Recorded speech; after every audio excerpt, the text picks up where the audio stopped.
आज हम इस नई वीडियो में लेकर आए हैं आपके लिए पावर हर्बिसाइड, जो कि इसका रिजल्ट है बहुत बढ़िया है। इसकी आपको हम आज पूरी जानकारी देंगे, तो इस वीडियो में लगातार बने रहिए। ठाकर कंपनी की है ये, बहुत ही अच्छा रिजल्ट मिलता है किसान भाई के लिए। और जो किसान भाई इस चैनल पर नए आए हैं वो चैनल को सब्सक्राइब कर दें, लाइक कर दें एंड शेयर कर दें, और कमेंट करना तो बिल्कुल ना भूलिए। ये मुंडी और सेहूं और जितने चौड़े पत्ते में खरपतवार होते हैं उसके लिए हल्के हल्के करके 8 से 10 दिन में ख़त्म करता है ये। और इसमें ये है कि गेहूं पे कोई साइड इफ़ेक्ट इसमें नहीं लगता है। जैसे अभी अपने लोग कह देते हैं कि भाई हमने गेहूं में अभी दवाई लगाई थी और हमारे गेहूं पीले पड़ गए, तो इसमें गेहूं तो पीले पड़ जाएगा, इसमें गेहूं पीले नहीं पड़ेंगे। इसीलिए मैं आपको दिखाना चाहता हूँ कि इसमें टेक्निकल देखिए आप, मैं अभी दिखा रहा हूँ टेक्निकल। इसका टेक्निकल नेम है सल्फोसल्फ्रान 75% WG4। 2.5 से 3 बीघे के खेत के लिए है, पर्याप्त मात्रा में। किसी कंपनी की हो, यही नहीं है, इसी कंपनी की ओरिजिनल होना चाहिए, किसी भी कंपनी की हो। सल्फोसल्फ्रान इसका ये काम है। ये गेहूं पे कोई इसका साइड इफेक्ट नहीं आता है, बहुत हल्के तरीके से 8 से 10 दिन में घास चली जाती है और आपको पता भी नहीं चलेगा कि हमारे गेहूं में क्या हुआ। तो ये किसान भाई सिंचाई के बाद लगाएं या सिंचाई से पहले ज़्यादा असर करती है? सिंचाई के बाद लगती है ना, पहले नहीं लगती। हल्की नमी में? हाँ, पहले कोई काम नहीं है इसका। जी। इस तो कौन कौन सी घास चली जाएंगी? इससे सकरी पत्ती और चौड़ी पत्ती की सारे खरपतवार चले जाएंगे। अच्छा। हाँ।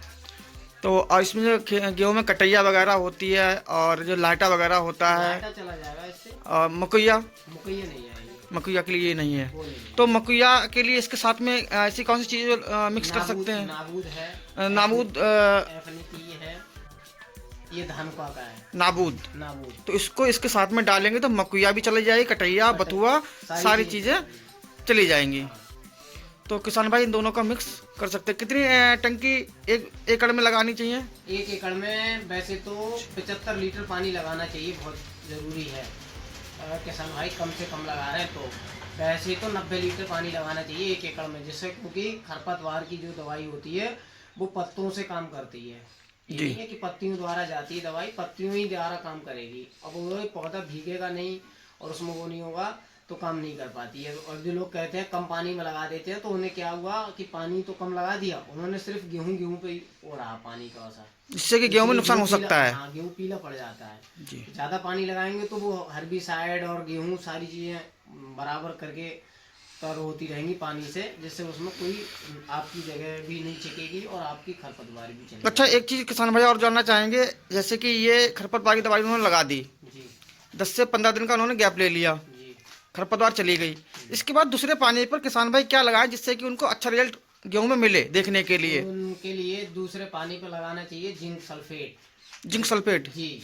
जिंक सल्फेट में कितना % जिंक होती है, कितना % सल्फर होता है, ये भी किसान भाई जानना चाहेंगे। 30% जिंक होती है, 15% सल्फर होती है। उसके लिए मैंने अपना चैनल पर वीडियो डाली है, उस पर जाकर देख सकते हैं जिंक की ओरिजिनल क्या होती है, लोकल क्या होती है। हाँ हाँ बिल्कुल, पढ़िए वीडियो। हाँ बिल्कुल बिल्कुल, देख सकते हैं कि लोकल क्या होती है, ओरिजिनल क्या होती है, जिससे फार्मर ये कहे कि भाई हमको रेट में सस्ती मिलेगी। सस्ती मिल कहाँ से जाएगी जब कंपनी का बिलिंग रेट एक ही है। जी। और सबसे बढ़िया जिंक सल्फेट जो आती है, सबसे बढ़िया कंपनी की मेरी नज़र में तो दयाल सबसे ज़्यादा बेस्ट है शायद। नहीं, हर कंपनी बेस्ट है। अच्छा। मैं ये कहूँ दयाल नहीं, सिर्फ हमें ओरिजिनल का मतलब है। हाँ, टेक्निकल तो वही होता है ना। हाँ, क्योंकि मार्केट में काफ़ी चीज़ें घूम रही है, इसलिए ये चीज़ की जानकारी भी ज़्यादा बढ़िया रहता है बताना। टेक्निकल का इशू होता है, क्योंकि जिंक सल्फेट तो होती सब में ही है, यही नहीं, क्योंकि दयाल कोई सी होना चाहिए, सिर्फ उसमें यही होता है। टेक्निकल तो सब में सेम होगा। जब जिंक सल्फेट होगी तो 33% जिंक होगी और 15% सल्फर होगी। बिल्कुल। तो ये लगाना चाहिए। तो यूरिया दूसरे पानी पर किसान भाई कितनी लगाएं? जैसे कोई होता है किसान तो 4 बीघा उन्होंने देखा और 1 कट्टा उन्होंने लगा दिया, लेकिन ये तरीका मेरी नज़र में भी गलत है। इस पे आप क्या कहना चाहेंगे? वो चीज़ अब जैसे मैं आपसे कहूँ, आज के समय में कोई मानता तो है नहीं, यूरिया तो दे देते हैं वो। यूरिया ने क्या है, नाइट्रोजन ही तो है इसमें, और कोई चीज तो है नहीं। नहीं नहीं बिल्कुल नहीं। तो नाइट्रोजन देने से सिर्फ पौधा की लंबाई बढ़ जाती है और तो कुछ होता नहीं है। नहीं बिल्कुल। अब पौधे की लंबाई बढ़ जाएगी तो पौधा सिर्फ लंबाई बढ़ेगा, पैदावार तो नहीं दे सकता है। जी। अब उसमें जिंक सल्फेट पड़ेगी तो थोड़े बहुत अगर आपके किले बच्चे में कोई कमी होगी तो वो भी पूरी हो जाएगी। जिंक सल्फेट पड़ जाती है अगर ओरिजिनल, तो आपको वो भी दिक्कत नहीं रहेगी। बिल्कुल। तो इसीलिए है कि अगर 1 एकड़ में 45 किलो यूरिया लगाना चाहिए, वो भी 100 विषय में 100 विषय, यानी कि 100 विषय का 1 एकड़ होता है जी। हाँ। अब कुछ क्या कहते हैं कि भाई फार्मर कहते हैं कि हमारा 16 विषय से है, 16 विषय से तो 7 बीघे में यूरिया लगाना चाहिए, 1 कट्टा 45 किलो यूरिया, 8 किलो बीघा की यूरिया लगाना चाहिए, ज़्यादा नहीं लगाना चाहिए जी। तो अगर किसान भाई जिंक सल्फेट ना लगाएं, और कुछ किसान भाई से मैंने सुना है चर्चा करते हुए कि दूसरे पानी पर यूरिया के साथ केवल सल्फर डाल दी जाए, जो दाने वाली होती है 80% वाली, तो वो बेटर रहेगी या नहीं रहेगी? अब मैं आपको बताऊं कि दाने सल्फर वाली अभी चल रही है, जैसे 80% आती है, 90% आती है। 90% दाने में आती है, 90% भी दाने में आती है, 80% भी दाने में आती है। अब उसमें क्या है कि जैसे सल्फर उन्होंने लगाया, अब लगाने के बाद में उन्होंने जब उसका घोल बनाया, जैसे सल्फर डालते हैं, दाने में सल्फर है तो दाने में बनाने के बाद में जब लोग घोलते हैं तो उसमें सल्फर का क्या काम होता है कि सल्फर पथरी जैसी बन जाती है, वो होना नहीं चाहिए कभी। तो किसान भाई ये हमने इनको दी है, 3 डिब्बा ये ले जा रहे हैं, ये आया अभी शॉप पर, पैकिंग भी कर दी है इनकी, ठीक है ना। और बाकी किसान भाई आपको जो बताया गया था अभी कि आप सेकंड पानी में जिंक सल्फेट लगाएं, तो किसान भाई ध्यान रखें आप लोग कि मेरी पिछली वीडियो में मैंने बताया है जिंक सल्फेट की असली और नकली की पहचान क्या होती है।